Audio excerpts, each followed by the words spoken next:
Hi, I'm Erik Voss, and our review of epic Game of Thrones moments leads us to the time the series really showed us its balls. Whoa, that's obviously not what I meant. Get out of here, Hodor. Hold the towel next time. Of course, I'm referring to the shocking death of Eddard Stark, the main protagonist of Season 1, and yet another unceremonious death of a Sean Bean character.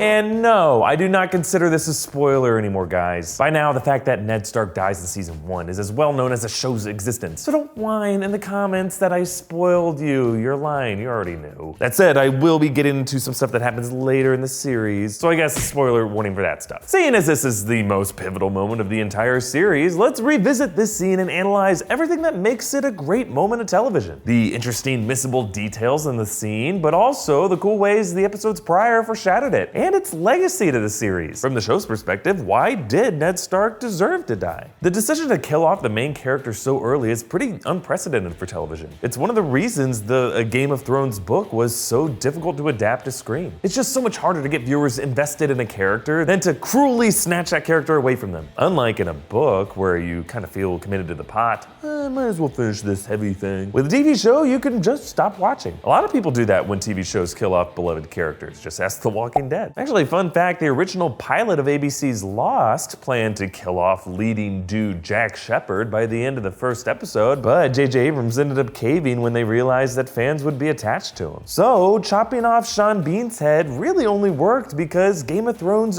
earned it by setting it up with a sense of inevitability, establishing itself as a world where this character needed to die. Ned's execution was foreshadowed even in episode 1, when he executes a deserter from the Night's Watch. This scene is shown from the point of view of his son, Bran, as the father leaves him with a critical lesson. But do you understand why I had to kill him? Oh, where's the old way? The man who passes the sentence should swing the sword. In this moment, Ned was establishing his old traditional worldview of what makes a justified killing. His own death later is a mirror opposite of this execution scene, but I'll come back to that. Everything, of course, changes for Ned when he decides to enter this Game of Thrones by joining Robert as his hand. In episode 2, on the King's Road, the conflict between Joffrey and Arya leads Ned to have to unjustly put down Lady Sansa's direwolf. His simple, honorable understanding of justice has been eroded. The way the wolf becomes a scapegoat for the petty conflicts between the families, Ned will later serve as a scapegoat to bleed for the sins of all of these characters. And I know it might have sounded a bit harsh when I earlier suggested Ned Stark deserved to die, but now looking back at his decisions, he acted so naively and stupid that it's hard to see how he ever could have lasted in the world of Game of Thrones as we know it today. From the moment Ned arrived at King's Landing, he began digging his own grave. He immediately threatens, or at least antagonizes, Jaime Lannister, Peter Baelish, Varys, Pycelle. He lets Littlefinger turn him against Tyrion Lannister and gets himself into a fight with the deadliest family in the South. He squanders his own household guard, the only people there to protect him, sending them to help the City Watch police the city, and he wastes even more of them in search for Arya when she goes missing. He doesn't at all hide his investigation into Robert's bastards and Joffrey's true lineage. Then, with Robert on his deathbed, he completely shows his hand to Cersei, leading her to declare this memorable promise. When you play the Game of Thrones, you win, or you die. Right after this, he refuses to ally himself with Renly, proclaiming that Stannis is a rightful heir after Robert, and that he wouldn't want to harm Cersei's children. He later defends this to Varys as the madness of mercy. Dumbest of all, he placed all of his trust on Littlefinger, even though Littlefinger told him this. Distrusting me was the wisest thing you've done since you climbed off your horse. Looking back, we shouldn't have all been surprised when Littlefinger and the City Watch suddenly turned on the Starks. That said, rewatching the moments between his arrest and his execution, the show does a remarkable job keeping us in suspense. They do just enough to make us believe that Stark has a chance to survive. So let's re-examine this moment at Baelor. When Ned passes his daughter Sansa, she wears this brave little smile, the hope of a child who thinks she has successfully spared her father. And as Arya watches in horror from the base of the Baelor statue, they include this shot of her gripping needle. And for a second, we're all like, yeah, this could totally be like the end of Pirates of the Caribbean, when Orlando Bloom throws that sword for Jack Sparrow to stand on and keep himself from hanging. This is gonna be great.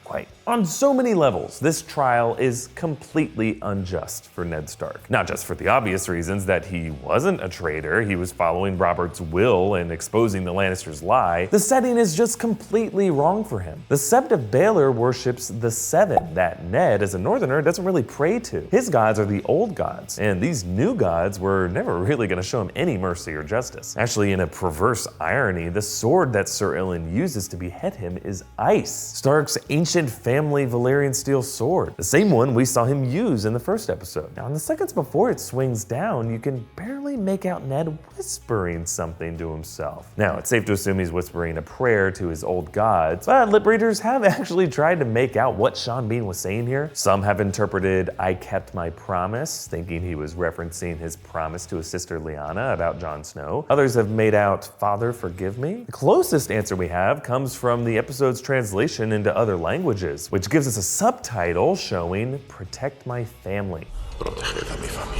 And that ultimately is Ned Stark's final act here. The episode gets its title from Ned's message to Yoren as he passes him, Baelor. Ned doesn't want Arya to see him like this. Unlike with Bran, whom he did want to watch the past execution, Ned doesn't want Arya to see this execution, not just to spare her innocence, but because it's unjust. He fears it will corrupt her respect for justice, allow her to see killing used in a more sadistic way. And even though she doesn't actually see it, this traumatic injustice does lead Arya down a very dark path. Of course, we also have to credit the amazing sound design of this whole sequence, the way the jeers of the crowd fade away for Ned as we focus only on his breathing.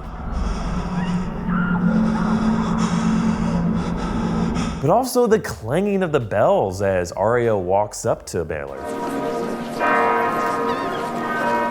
Now, I pointed this out before, but you can hear those same bells in the background every time Arya shares a scene with her father in season 1. Arya, open the door.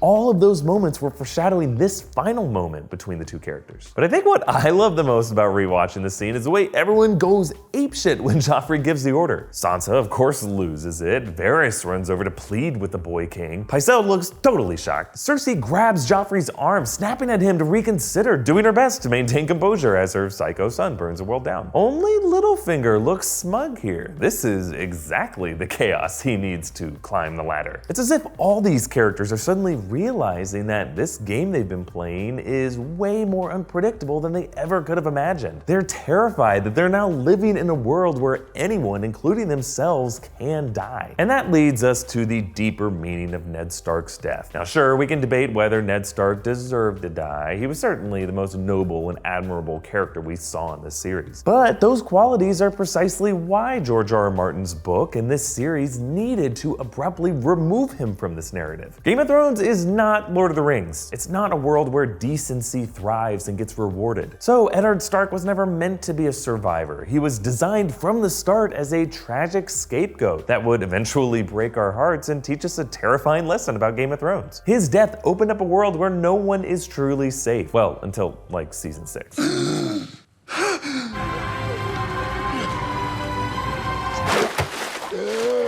But for most of the other characters throughout this series, those unprecedentedly high stakes means Ned Stark's death was totally deserved. But a question for you guys, do you think Ned Stark might have been morally deserving of his death? Like, how admirable was he really? I guess an argument could be made that Stark was paying a debt to the realm for helping the heartbroken drunk Robert Baratheon steal the Iron Throne from the dynasty that held it by right for 1,000 years and then leave it to no true-born heirs, descending Westeros into chaos. I guess sure, the Mad King was a true asshole and he needed to go. Or did he? Now we're all clamoring for the Mad King's grandkids to rule, so crap, I gotta rethink everything. I wanna know your thoughts down below in the comments. I also wanna thank you guys for watching these analyses of the top Game of Thrones moments, and I know some of you really wanted me to stick to the episode by episode breakdowns that we were doing. I truly love doing those too, but honestly, 20-minute breakdowns of barely memorable episodes from old seasons of TV quickly became the most expensive project for this channel. And unfortunately, not enough people were tuning in to make it work for us economically, considering all the other stuff we have to cover too. Fortunately, Switch switching to covering these specific moments allowed me to kind of pick my battles, literally, and go as deep into those moments as I really want to. So hopefully you're enjoying these. That said, that doesn't mean we've abandoned the episode by episode rewatch plan. That's still something we're thinking about ways to